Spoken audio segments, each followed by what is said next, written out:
Good morning. এতিয়া মই চাহ লৈ গৈছোঁ আমাৰ ভিনি হাল বাই আছে কাৰণে।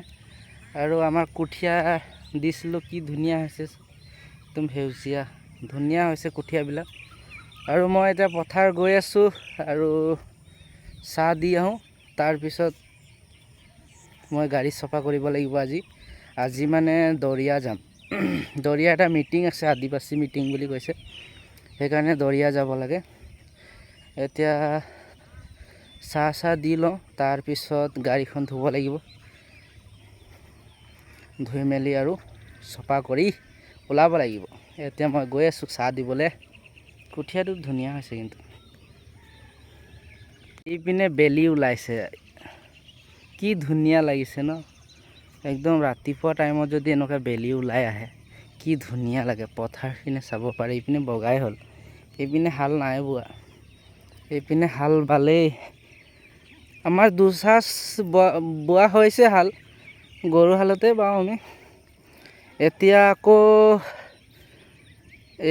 দুচাচত আলি কাটিম বুলি কৈছে। এতিয়া দুচাচত আলি কাটিলে, আলি কটাৰ পাছতহে আৰু এচাচ দি মৈচ মাৰি আলি দিব। আলি দি পেলাই আৰু নেক্সট বাৰত আৰু এবাৰ বাই আৰু ৰুবই পাৰিম। আৰু সিমানটোৱে।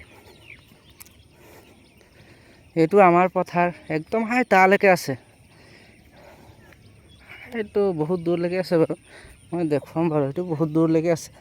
আৰু এইটো আমাৰ সৰু জেঠাইকৰ পথাৰ, এইটো গোটেইটো। সেইটো আমাৰ ডাঙৰ জেঠাইকৰ, সেইটো একদম তালৈকে আছে।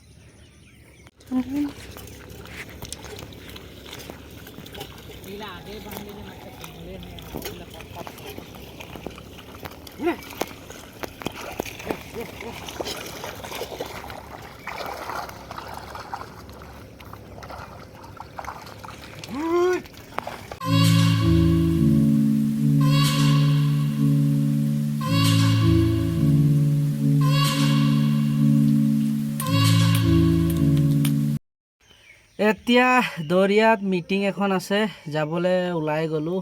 আৰু মানুহবিলাক নাই অহাৰ কাৰণে অকণমান বহি দিছোঁ গাড়ীতে। আহিলে যাম আৰু। গাত পা ধুই ৰেডি, ভাত পানী খাই ৰেডি হৈ গ'লোঁ। গাড়ী চাড়ী ধুই একেবাৰে ধূপ চুপ চব জ্বলালোঁ। ধূপো জ্বলালোঁ আজি। মই দেখাই দিছোঁ, ধূপো জ্বলালোঁ আজি। অকণ সোনকালে ধূপটো জ্বলাই মানে বৰ কুদা ধৰাকৈ জ্বলালোঁ ভাল নালাগে। সেইটো আৰামকৈ জ্বলাব লাগে ধূপটো। আৰামকৈ পূজা চূজা কৰিলোঁ। এতিয়া আহিলে আৰু যাম আৰু। দৰিয়াত মিটিং আছে, আদিবাসী মিটিং বুলি কৈছে। যাওঁচোন বাৰু। মিটিঙত কি হয় দেখাম বাৰু আপোনালোকক। ৰাস্তাত মানে ভিডিঅ' কৰিব অলপ দিগদাৰ হয়। মই গাড়ী চলাই থাকোঁতে মোবাইলটো ধৰিবলৈ অলপ দিগদাৰ হয়, সেইটো কাৰণে ভিডিঅ' কৰা নহয়। যদি পাৰোঁ হ'লে কৰিম, ৰাস্তাত যদি ৰখোঁ হ'লে ভিডিঅ' কৰিম। আৰু গৈ লওঁ আৰু কি হয় চাওঁচোন। কিন্তু গৰমটো বৰ বেলেগ চা। মই গাড়ীখনত এতিয়া মিনিমাম 10 মিনিটমান হৈছে বহিছোঁ চা, কিমান ঘাম পানী ওলাইছে।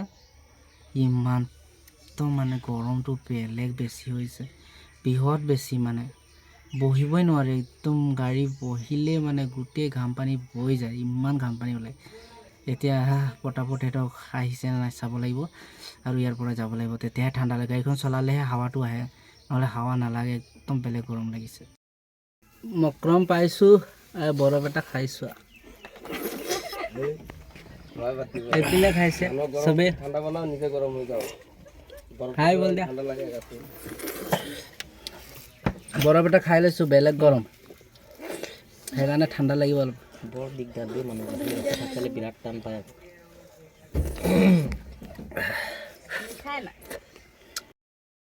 আহি পালোঁ আৰু এতিয়া আমি মিটিং সেইপিনে হৈ আছিলে আৰু এতিয়া আমি ভাত খাব আহিছোঁ। আমি এতিয়া খানা খাইছোঁ, চাব পাৰে ইয়াত চবেই ৰাইজসকল।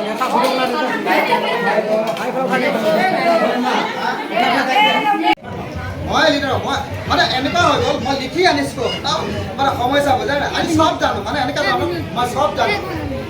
জানো জানে, ইউ নাজানে এইকাৰণে মই চব জানো। অমুকে ভুল কৰে, তমুকে ভুল কৰে, এই চব ভুল কৰি আছে, মই শুদ্ধ কৰি আছোঁ। মই কিন্তু কাকো শুধৰণি কৰিবলৈ কিন্তু আগবাঢ়ি যাব পৰা নাই কাৰণ এইটো মোৰ সৎ সাহসো নাই এইটো সৎ সাহস থাকিলে আজি মই কাকো সমাজ দৰকাৰ নাই কিন্তু সৎ সাহস থাকিলে আজি পূৰ্ণা কমিটি ছেক্ৰেটাৰী দবাই থাকিব পাৰিলে আমাৰ প্ৰেজেন্সত আপোনালোকে কেনেকৈ ইয়াত ডিষ্ট্ৰিক্ট কমিটি গঠন কৰিব আমি পদত্যাগ নকৰাকৈ কেনেকৈ কৰিব আপোনালোকে জানে চেণ্ট্ৰেল কমিটি যেতিয়া ফৰ্মেশ্যন হৈছে মই তেতিয়া কোনো মই ডিষ্ট্ৰিক্ট কমিটিত কাম কৰি আছিলোঁ মই 3বাৰ ৰখাইছোঁ মই কৈছোঁ চেণ্ট্ৰেল কমিটিৰ প্ৰেচিডেণ্টে পদত্যাগ নকৰালৈকে কমিটি গঠন কৰিব নোৱাৰি অসাংবিধানিকভাৱে আমি কাম কৰা কোনো কাম কৰা কিন্তু মই নিবিচাৰোঁ তেওঁলোকে 3 টাইমছ লৈছে ডিষ্ট্ৰিক্ট কমিটিবোৰে মিটিং কৰিছে 3বাৰ আৰু ৰিটাৰ্ণ তেওঁলোকক মাতিছে অনুৰোধ কৰিছে আপোনালোকে আহক আৰু চবৰ এটা উদ্দেশ্য আছিলে যে পুৰণা কমিটিটো নতুন মানুহ কিছুমান ভৰাই আমি কমিটিটো ষ্ট্ৰং কৰিম আমাৰ কোনো ছেক্ৰেটাৰী প্ৰেচিডেণ্ট পৰিৱৰ্তন কৰাৰ কাৰো ইচ্ছা নাছিলে কেৱল নতুন মানুহ কিছুমান ভৰাই কাৰণ এতিয়া বহুত মানুহ ওলাই আহিছে কাম কৰিব কাৰণ বিপদ কৰিছে চাৰ্টিফিকেট ল'বলৈ হ'ল চাৰ্টিফিকেট নাপায় এতিয়া আৰু এই সমাধানবোৰৰ সূত্ৰ আমি ধুনীয়াকৈ কাম কৰি গৈ আছোঁ আপোনালোকৰ মাজত পাত্ৰৰ খেলি মেলিবোৰ আছে নাই আছে কেইজনে জানিব ইচ্ছা আছে যে এই খেলি মেলিটো কেনেকৈ আঁতৰাব নালাগে বিষয়টো জানিবতো লাগিব মই ৰসগোল্লা নাখাওঁ কেলে নাখাওঁ কাৰণটো হ'ল মোৰ ডায়েবেটিছ আছে কাৰণটো জানিব কিন্তু আমি কাৰণ নাজানাকৈ আমি নিজৰ অভিমান মানে আমি নিজৰ মতামতে দি থাকোঁ সদায় নিজৰ মতামত গতিকে মই এতিয়া আপোনালোকক অনুৰোধ কৰিছোঁ আপোনালোকে যিহেতু খেলি মেলি হওঁতে আমাৰ কথাবোৰ ইয়াত ওলাইছে চেণ্ট্ৰেল কমিটি সেইকাৰণে মই মাত কৰিবলৈ বাধ্য হ'লোঁ যদি আপোনালোকে এতিয়া ভাবে যে ধুনীয়াকৈ কমিটিখন গঠন কৰিব বিচাৰোঁ তেতিয়াহ'লে আপোনালোকে প্ৰতিটো আঞ্চলিকে 5জন মানুহৰ ৰিটাৰ্ণ নাম দিয়ক যে আমাৰ আঞ্চলিকত